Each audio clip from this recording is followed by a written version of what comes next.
Hello. Today we will discuss fetal heart situs and circulation. Let's begin. All right. So first we're going to discuss the different presentations of the fetus. We most commonly see longitudinal lies and transverse lies. So when the fetus is in a longitudinal lie, that simply just shows that the maternal and fetal spines are aligned. They're parallel to one another. So that's either breech or your cephalic presentation. Now with the transverse lie, the maternal and fetal spines are perpendicular to one another. Okay. And so if in the sagittal view, if the fetus and the mom's spine are parallel, we call that a longitudinal lie. When the fetal spine is perpendicular to the maternal spine, then the fetus is in a transverse lie. Okay, and I have another example. You see here with the transverse lies. We document the transverse lies either if the head is on the maternal left or head is on the maternal right, as you see in C and D. Okay. But you see how it's perpendicular to the mother spine. All right. Now, how I determine correct situs, I abide by the clock method.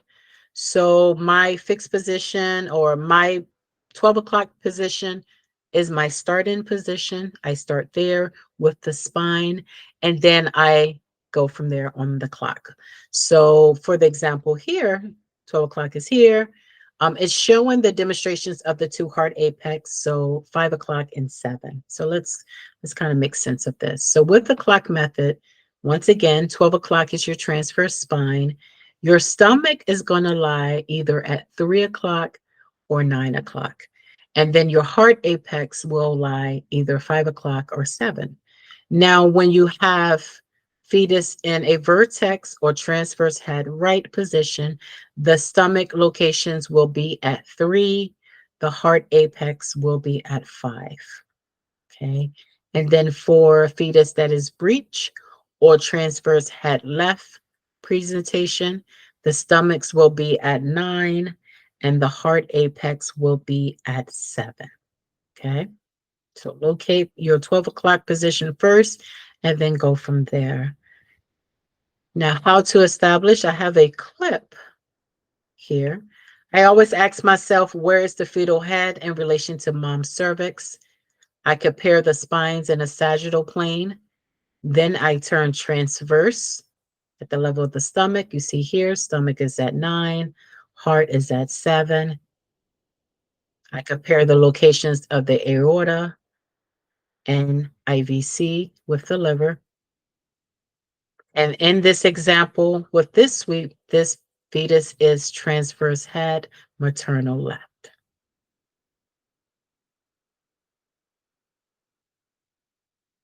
Okay, now here's just some more examples.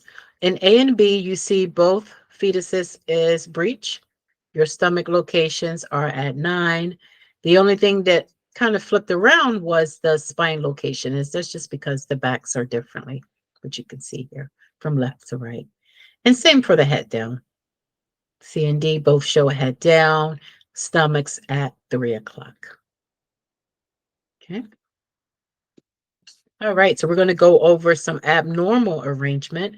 Situs inversus is a total or complete mirror image of normal. Heart and stomach both will be on the right side. And your partial situs inversus, that is incomplete arrangement. So partial anatomy is reversed while others are normal. So that's usually seen in asplenia, okay, interrupted IVC, GI disorder. This one in particular has the most complications. Now, when someone says heterotaxy, it's just simply saying there's an abnormal arrangement of the body organs. And it's broken down either between left isomerism, right isomerism. We're going to talk about these two more once we get to congenital heart disease. But just as a quick review for now, left isomerism will both sides resemble left. Okay. So you have double left everything, polysplenia. And with right isomerism, both sides of the body resemble right asplenia. You see, two right atrial appendages and so forth. But we'll go back. We'll talk more about this in congenital heart disease. Okay, this is an example of situs inversus, what you see here. Stomach is on the right, the liver is on the left side. On the right side, it's just showing normal. It's showing you normal landmarks of your stomach in relation to the descending aorta. You see your umbilical vein should course towards the right side. You see IVC on that side as well as gallbladder. In cases where the umbilical vein is coursing towards the stomach, that is persistent right umbilical vein. Okay, we'll talk about that one in embryology. Okay. Now, just to go over cardiac position and orientation, first dealing with the location of the heart. So we're talking about the entire heart itself, the level position, meso position, and dextral position. Pretty straightforward. So level, that heart's going to be positioned on the left side. Meso position, the heart is in the center. Dextral position, heart position to the right. Now, not to be confused when you're talking about the orientation, level cardia, mesocardia, dextrocardia, it's dealing with the apex, not the position of the heart. So it's just the pointing. Where is that apex pointing towards? Level cardia, apex is directed towards the left of the midline. Mesocardia, inferiorly in the midline. Dextrocardia towards the right. And you can see that in the examples here. All right. So here, I wanted you to see the aorta and IVC because those are the more reliable indicators when we're talking about the different heterotaxies especially. So let's start from here. So with the right isomerism, you see both your aorta and IVC is to the right side, which is opposite of what you would see for your left isomerism. Okay.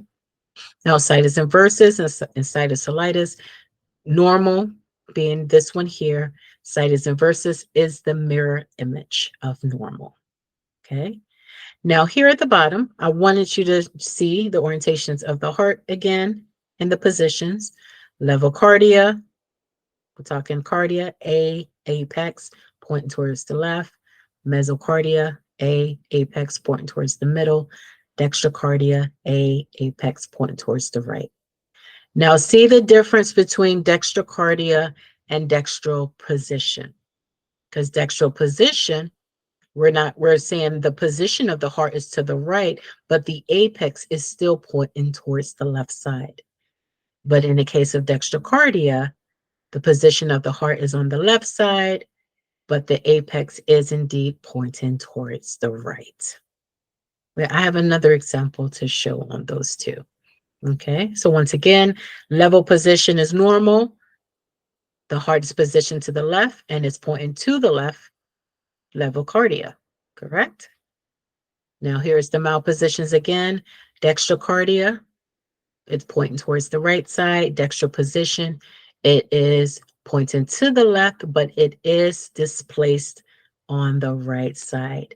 And that's usually due to a mass or a fusion. Okay, CCAM, diaphragmatic hernia, and so forth. Something's pushing that heart towards the right side. Okay. Here's another example of that. So spot the differences. Okay, so what they're pointing out here with dextral position, it says, note the cardiac apex still points to the left side, the aorta, you see that? But the heart is located on the right. So it just changed the position of that heart. Everything else is still where it should be. And then with dextrocardia, note the cardiac apex points to the right side opposite of the aorta because they should be pointing in the same direction. Yeah. All right, this is example. We do situs locations for our first trimester screenings. And I had a example here. This is a 12-week baby and the baby's position. This is what helped me because of the clock method. Okay, so the baby's position was transverse, had maternal right. And what did we learn? We learned with transverse had maternal right, your stomach is located where? At 3 o'clock. And then where your heart apex should be. Your heart apex should be at 5. But in this example, the heart apex is at 7. So that's how I knew, oh, this is wrong. This is incorrect. So this was an example of dextrocardia. My apex here is pointing towards the right side. Yeah. All right. So fetal circulation, let's talk it out. We're going to just go through the entire circulation together. Okay. We have to be familiar with the steps and what order it comes in. Okay. So we'll get started. All right. So I look at the placenta as the oxygenation headquarters. That's the headquarters, the main uh, transfer site where the umbilical vein is connected, of course, receiving all the oxygen. This is the headquarters, the main factory, and so forth, where the oxygen is being made for the baby, for the fetus.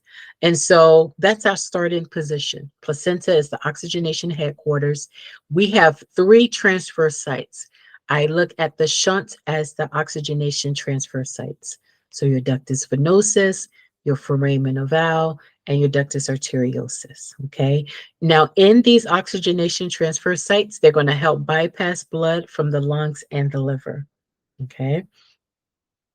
Now, you are going to need to know where is the most oxygen saturation, and that is in the umbilical vein.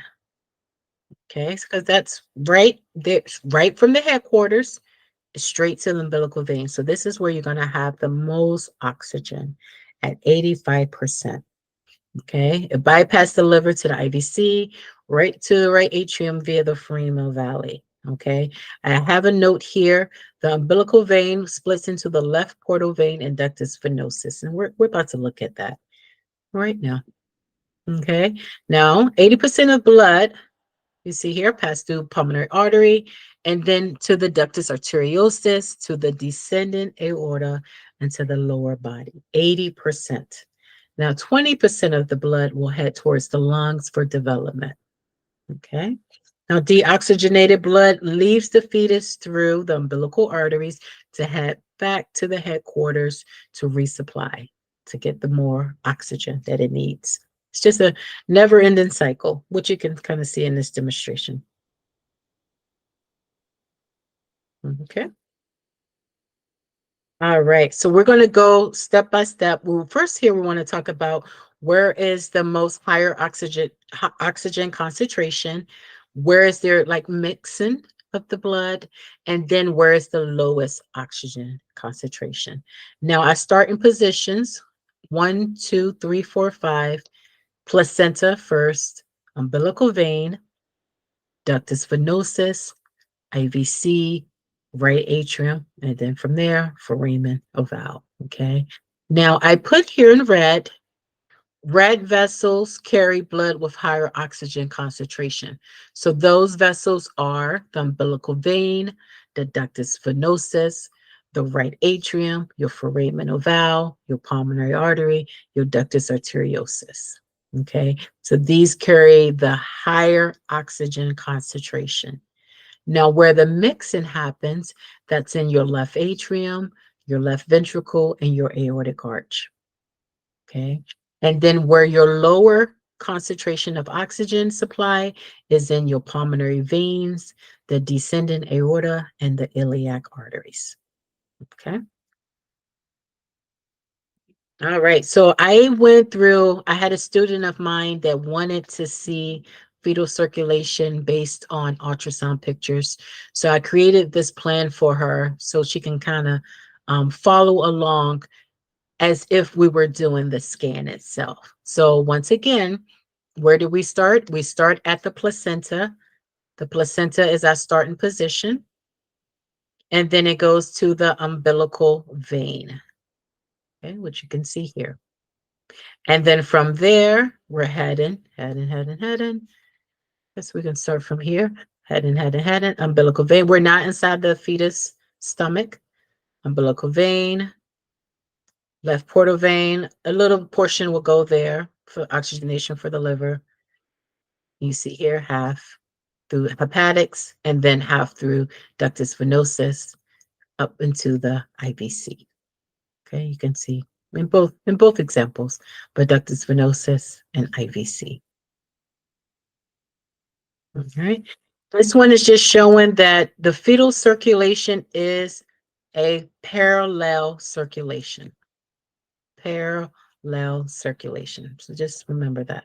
All this is happening simultaneously. Oxygenation, deoxygenation, everything is happening together. So it's parallel. Okay, parallel circulation. Okay, so this example of the ductus venosus shunt. Here's an example of a typical ductus venosus waveform. It's a triphasic waveform that demonstrates forward flow. Okay, we're going to talk about this waveform more when we get to step-by-step fetal echo. Okay. All right, so ductus venosus is hourglass, it's oxygen rich. It is the first oxygen transfer site, and it shunts the blood directly to the foramen for left heart distribution. Okay. IVC. IVC carries in deox blood from the lower body to the right atrium. We know that the IVC is larger than your SVC, okay? And it is connected to the ductus venosus, which we saw.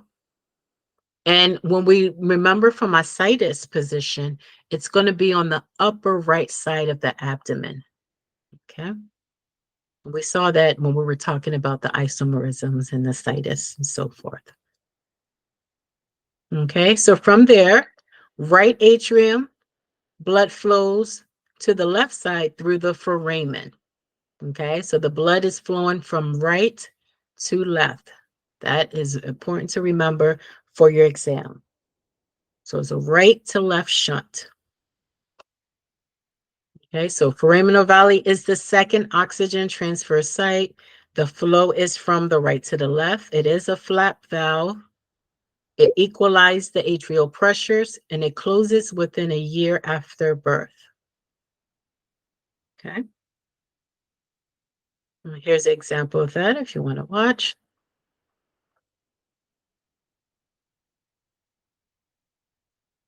I think it'll show it one more time. The blood entering to the left side.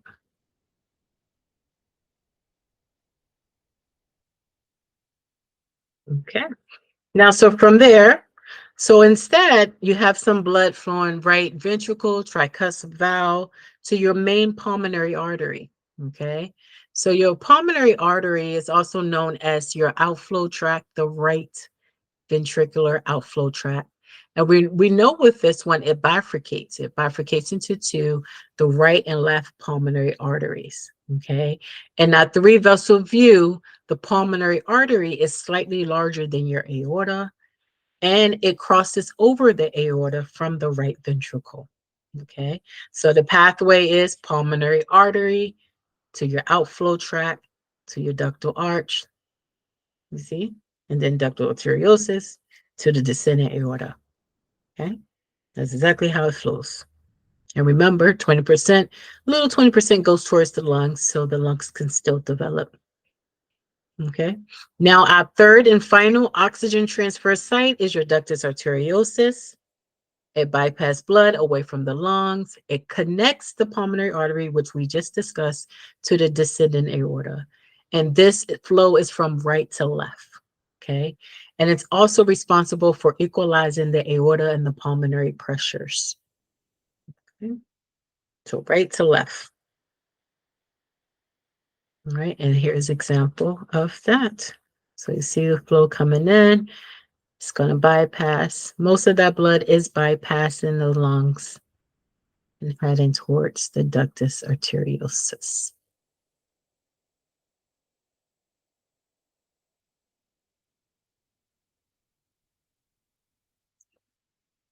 Here are a few examples of pictures I took. You can see the vessels from the aortic arch, the three vessels. We'll talk about those branches, and then the ductal arch here, ductal arteriosus to descending aorta. Okay, so remember, once again, that blood, 20% from the lungs. Now we're talking coming now back from the lungs to the pulmonary veins through the left atrium. Okay. Here's the color flow here. You can see both left and right pulmonary veins and flow. And then from there, so left atrium to the mitral valve, which you can see, you can kind of follow it through here, to the left ventricle. Now we're going to go out the left ventricle. So we're going through an outflow tract. That's your ascending aorta or your LVOT, left ventricular outflow tract, which is the ascending aorta. And where is it heading? It's heading towards your arch, your aortic arch. Now, those three branches that we saw on the example, those three branches are in ABC order. Okay, so you have your brachiocephalic, your left common carotid, and your left subclavian. You have to know these vessels in the order that they lie. So just remember ABC order. Okay, and from there, we're going to upper extremities, thorax, head, SVC, then right atrium, ductus arteriosus, and then descending aorta. Okay, and you know where are we going from there? We're heading back to the placenta. We have your abdomen, we have the umbilical artery, so we're going to head right back towards the placenta. Why? Because now we have less oxygen. We need to re-up and get more oxygen. So it's heading back to the placenta to re-up to get more oxygen and then to do it all over again. Okay. All right, so let's do a quick review. So once again, the ductus venosus has the highest oxygen concentration, connected via the umbilical vein to the IVC. The blood is shunted where? Towards the foramen. The foramen shunt is right to left shunt, opening in the interatrial septum. Flow is shunted from the ductus venosus. It closes within a year after birth. This is seen in your four-chamber view. Okay, your ductus arteriosus connects PA to the descending aorta. It's going to bypass most of that blood from the lungs, and this closes by 48 hours after birth, usually 12 to 24 hours. Okay. All right. Now, this is just a recap of the entire circulation that we just went over from 1 to 14. We pretty much touched on all of this just now. But what I wanted to show you is this one here. So these last few steps. So 15 through 18, when the flow is flowing to the umbilical arteries, it reaches the placenta. So what's happening? Carbon dioxide waste product is released into the mother's bloodstream. Oxygen and nutrients are transferred from mom to the blood to the fetus blood. Okay. And the reason why I have it with the tree, because I mean, look, we're looking at a placenta in the tree, which resembles. So you know, with us, how we breathe in the oxygen, which we receive from our trees, but they need the carbon dioxide that we're breathing out in order to be a tree, to grow. In other words, that's the same as for the placenta. And so I thought the correlation pretty kind of stand correct. And look, it looks like a tree. The placenta and the blood vessels resembles a tree, and it's functioning the same because it's receiving the carbon dioxide, but it's giving back oxygen. Okay. I hope you enjoy my lesson. We are all done. Our next lesson will be congenital heart disease. So I hope to see you there. Have a great day.